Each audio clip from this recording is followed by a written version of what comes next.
नमस्कार, हम सुषमा झा। आइ हम मधुश्रावणी का 5म दिनक कथा साझा कऽ रहल छी।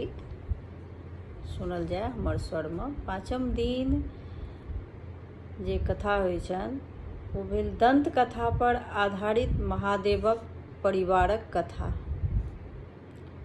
दक्ष यज्ञ में सती के प्राण त्यागलाक बाद दक्ष प्रजापति हिमालयक रूप में अवतार लेलनि। हुनका क्रमशः 5 कन्या भेलथिन: उमा, पार्वती, गंगा, गौरी आ संध्या।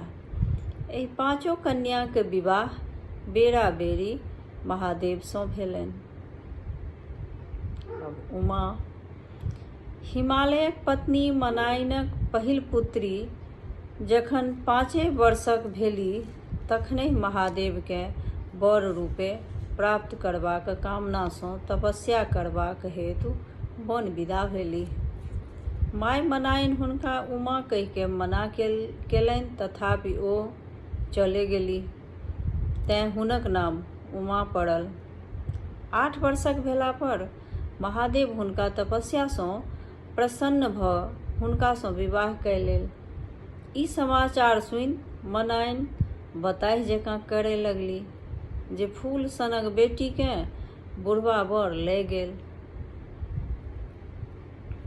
आब भेल पार्वती दोसर पुत्री। हिमालय के दोसर बेटी पार्वती भेलथिन। हुनको बाढ़ि उमे जकाँ छल। ओहो थोड़बे दिन में विवाहक योग्य भऽ गेलीह। पार्वती एक दिन फूल तोड़य लेल सखी सभक संग कनक शिखर पर गेलीह। ओतय ओ एक गोट बूढ़ व्यक्तिकेँ देखल जकरा बड़का बड़का पाकल केश, बड़का बड़का दाँत छल। ओ बसहा पर चढ़ल डमरू बजबैत छल। पार्वती चिन्ह गेलीह जे ओ आन केओ नहि, साक्षात महादेव छथि। पार्वती सखी सब सँ मनाओ केला पर ओकरा सबकेँ घर विदा कय अपने महादेव संग बसहा पर चढ़ि चल गेलीह।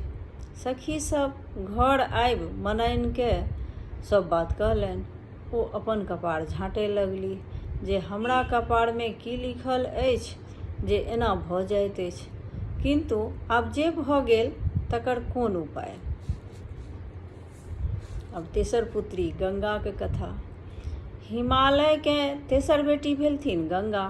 ओहो जखन पैघ भेलखिन तखन एक दिन महादेव भिखारीक रूप में आबि गंगाकेँ अपन जटा में नुकाय भागि गेलाह। मनाइन जखन ई बुझलनि तखन फेर माथ कपार झाँटय लगलीह जे ई बुढ़बाक इएह धंधा छैक जे हमर बेटी सबकेँ चोरा कऽ लऽ जाइत अछि।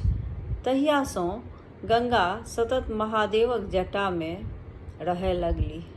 ई छल 5म दिनक कथा।